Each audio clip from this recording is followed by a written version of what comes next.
Greetings and salutations, everyone. Today we'll be taking a look at the Protestant Reformation, a series of events that would lessen the hold that the Catholic Church would have on Western Europe from the 16th century through really the rest of European history. Not to say that the Church would not still be an influence, but it would go from being a political powerhouse and a controlling characteristic to only that, influence. So, let's get ourselves started. There are 5 real underlying causes of the Protestant Reformation.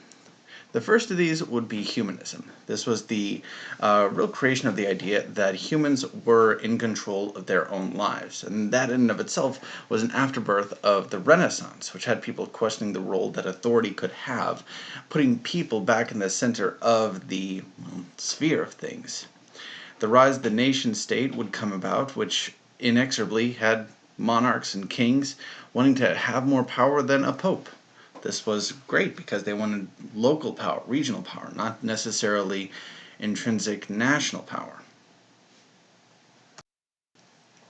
Economic characteristics would also lead to this. The early Christian church had said that you could not make money lending money, so interest rates were something that were not handled by Christians. They were usually handled by Jews, and that in and of itself created a lot of anti-Semitic concepts. If you want to get away from paying the mandatory tithe, or even just the idea that the church was not the symbol of honesty and goodness, and that it could represent corruption just as often, in fact more so usually, than anything else, led people to want to see something different. When we talk about the Protestant Reformation, we usually talk that Luther was the man in charge of it. He did get the big brunt of it going, but there were people who tried to get it going beforehand. 2 most notable individuals were John Huss and Savonarola. Both of these guys wanted to see reforms go on. They weren't asking for the moon. They just wanted to see the church be held to a better moral standard for, bishops, cardinals, even popes. They wanted the church practices more simple, maybe remove Latin, because it's the 16th century, 15th century. People aren't speaking Latin unless they're in church. They wanted an end to the corruption, the obvious money grabbing that was taking place. And for this, they were both executed, heretically speaking. And it's kind of crazy to imagine that this was their fate for wanting something that you would imagine a faith-based system would be working towards. The sparks of the Renaissance itself came about, or the Reformation came about because of the Renaissance. During the age of the Italian Renaissance, these beautiful artistic masterpieces were being created. Stuff that, had never been seen during the Middle Ages, and definitely not to this skill level. And everyone is trying to beautify wherever they can. And that includes the church. One of the big places that's going to see that is St. Peter's, the Basilica, the Vatican. And once this was done, and the bills were paid, it was realizing, holy cow, this was expensive and it sure is pretty. So we need to kind of put money back into these coffers. And, well, the indulgence system was created because of that. An indulgence was a piece of paper, and there's a picture of one on the left-hand side of this slide, that allowed you remission from sin. It basically said that if you sinned and you bought this piece of paper, then you could be forgiven from that sin. And that was it. You'd buy it for yourself, you'd buy it for someone else, you'd buy it. Most commonly, people bought them for the dead. In Christianity, specifically during this time, and for a long time afterwards, Catholics would say you had to go to purgatory when you died. Everyone did. Next to a saint, everyone does. And sometimes you could spend thousands of years in this limbo-like existence before you could move on to something better. And that was the main group that was targeted for buying indulgences. Sure, you could have your own sins forgiven, but what about grandpa? What about grandma? What about that older brother who just had an accident? He fell off a horse. He was a good guy. You'd buy one for him. And these indulgences were not cheap. A cheap one could cost about $50. And that might be for a small transgressional sin. But the more significant the sin, obviously, the more cost. And if you wanted someone to be removed from purgatory, again, you're going to be paying quite a bit. That really takes us to Luther, the guy who got this whole thing started. He was really at the start of it all.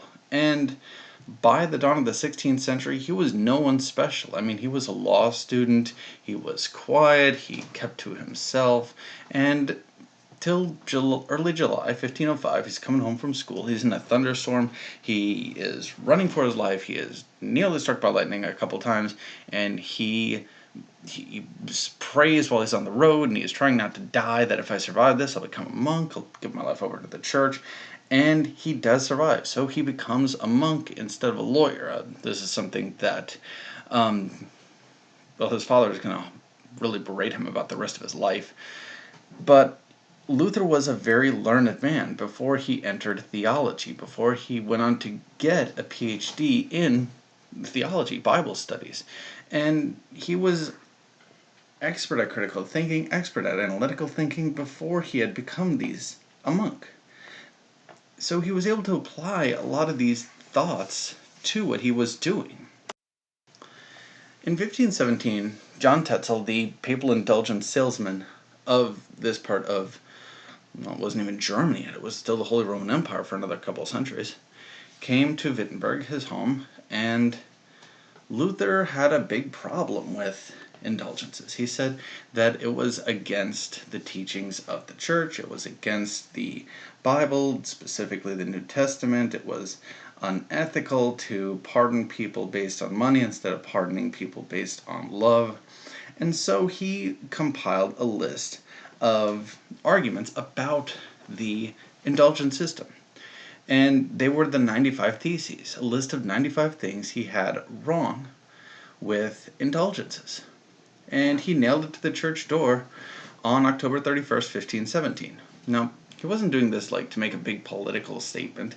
Lots of people nailed stuff to church doors in this time. It wasn't that big of a deal because, people nailed stuff to the church door to say, okay, we've got a picnic coming up, or, I've got a table to sell. Everyone would go to church almost every day. So you would hang stuff on the church door knowing everyone's going to see it. And that's why he did it. He wanted to get people thinking. He wasn't necessarily looking to end the world. He wanted just to debate and talk about it. But a couple of his students see this. They take down the 95 Theses, and then they start printing them. And they start disseminating them all across first Wittenberg, and then the Holy Roman Empire, and then Western Europe as a whole. And the Pope, when he finally, hears about this, he views this as an attack on his church. And this is how big it's getting, that the Pope of the entire faith is involved, as well as the Holy Roman Emperor are involved. At a conference, at a conclave, it's called a diet, it took place at the city of Worms. Luther was told, you're going to show up and you're going to, basically admit you're wrong and there's nothing wrong with this system. And he shows up at Worms, and he brings in a Bible, and he opens it up, and he says, literally, here I stand. This is what I'm standing with. I'm standing with the Bible, our testament, the Bible, our faith. And if you can point out in here where it says that I'm wrong, I'll admit I'm wrong. And, they can't, because it's not there. So Luther wins the Diet from an ethical perspective. Even from an argumentative perspective, he has won. But these are the kind of people who don't take losing well. And what happens next is very bad. Both the Pope and the Holy Roman Emperor enter into agreement that Luther is a heretic. See, if they just killed him flat out, like they had with John Huss and Savonarola, they probably would have made him a martyr. But if they call him a heretic, then the other people of Western Europe, like even Saxony, Germany, they will go after him themselves. They wanted to paint Luther as a villain more than anything else. And they do. As this, he is a heretic, he is outside the state, he is outside the faith, he had been excommunicated. And up until this point, like if this had happened 100 years earlier, Luther would have been a footnote in history, probably with the statement of, and then he was tortured by the church, the end, and he dies. However, that's not what happened. You see, Luther's ideas had been spreading for a while to other humanists, to other German princes, and they wanted to see where his argument would go. So they keep him safe. A couple of German princes, the big ones, keep him safe for a while, allow him to develop a new theology, a new Bible, a new everything. And he hates the Protestant faith, the entire umbrella of Christianity that is not Catholicism. And there's a couple big differences between Luther's new theology, what will be known as Lutheranism, and Catholicism. And on this page right here, there's a couple of them that are listed. And it really is pretty simple to see where these are. The stories are the same. The books are the same. It's just application of the belief system that's different. Luther got the whole thing started, but there would be others who would follow after him, other individuals who would try to do what he had done. And I'd like to take a few minutes and talk about the reactions to this and some of these other Protestant movers and shakers. The first one of them is Calvinism. Whoosh, slide right in. Calvin was a lawyer. John Calvin, he had been followed kind of the same path that Luther had, and he wanted to see humanist reforms in the church.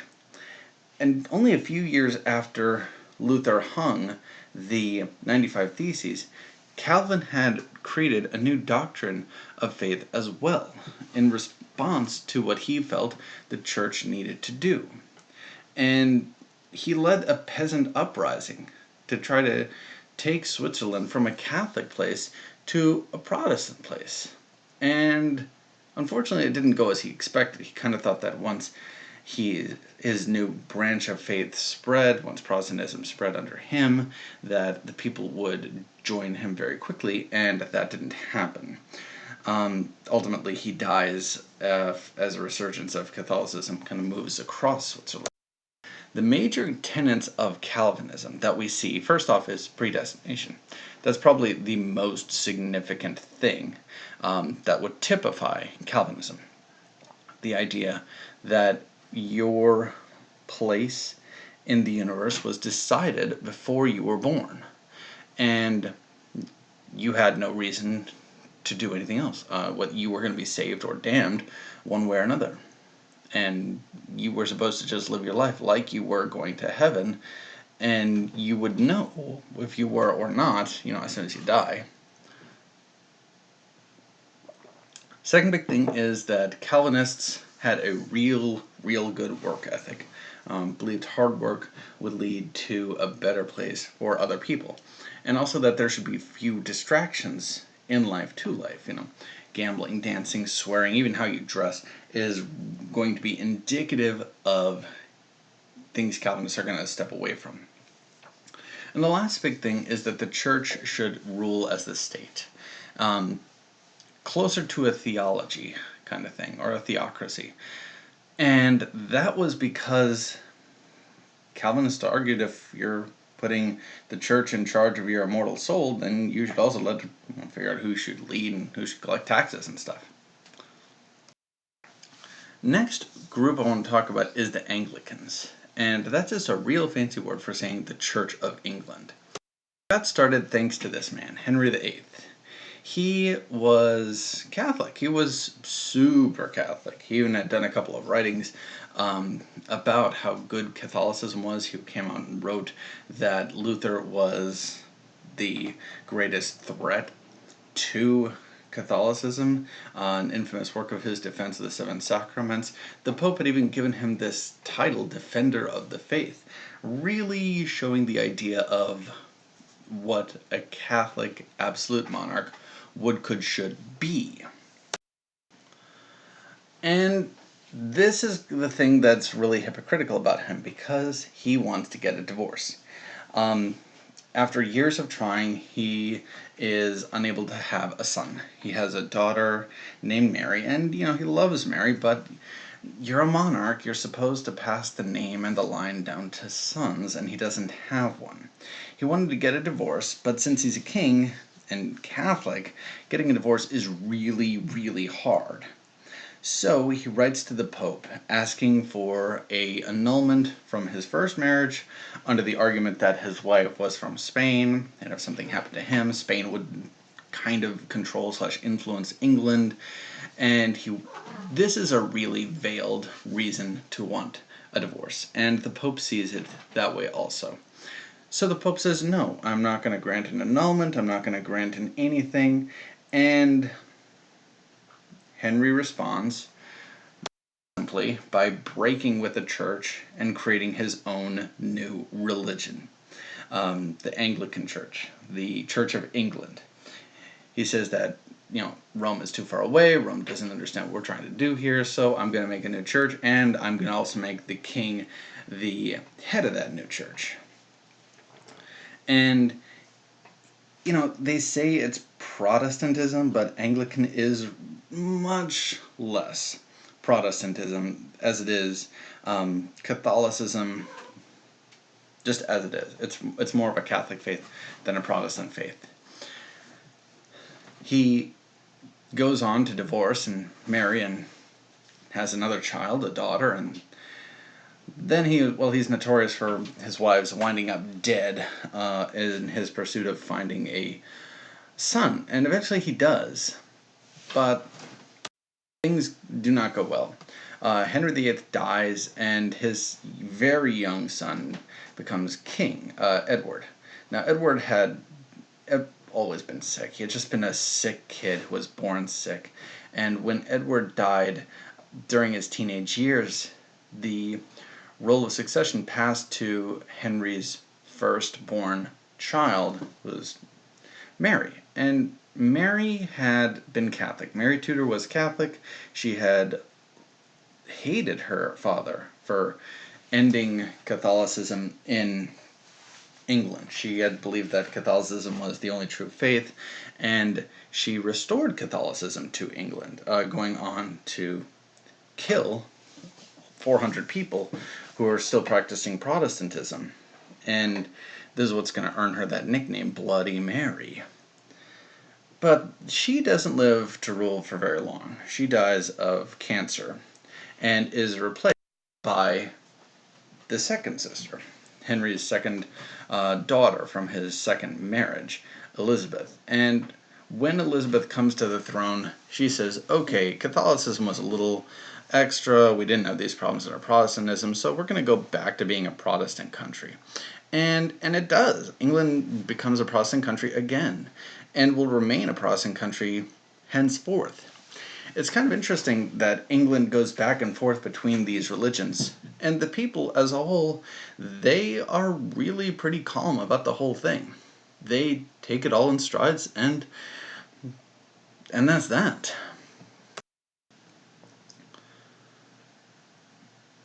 And this is essentially the same concepts that we've been talking about so far, so I'm just going to move on.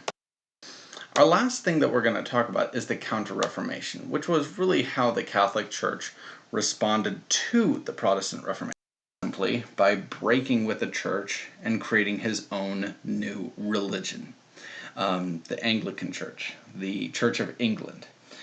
He says that, Rome is too far away, Rome doesn't understand what we're trying to do here, so I'm going to make a new church, and I'm going to also make the king the head of that new church. And, they say it's Protestantism, but Anglican is much less Protestantism as it is.